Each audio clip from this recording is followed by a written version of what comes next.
Passenger plane. Due to low pressure and dry air in the cabin, our taste buds work differently, which is why food on board often seems less tasty.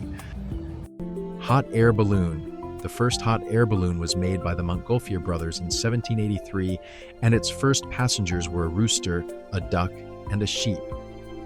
Seaplane.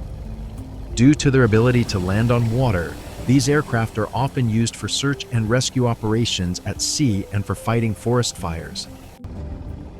Helicopter. A helicopter can fly not only forward but also backward or sideways, which provides it with incredible maneuverability.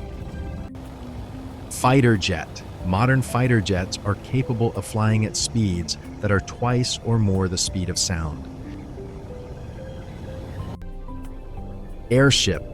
The largest airships in history, such as the Hindenburg, were longer than 3 football fields.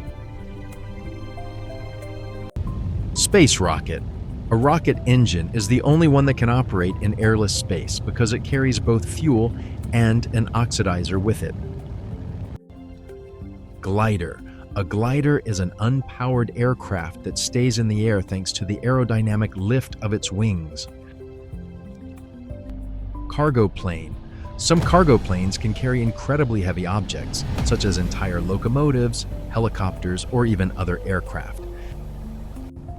Biplane. Thanks to their design, biplanes are very stable in the air and are capable of performing complex aerobatic maneuvers at low speeds. Space shuttle. The shuttle was the only vehicle that launched like a rocket, operated in orbit like a spacecraft, and returned to Earth to land like an airplane on a standard runway. Drone. Modern drones can fly autonomously along a preset route thanks to GPS systems and artificial intelligence.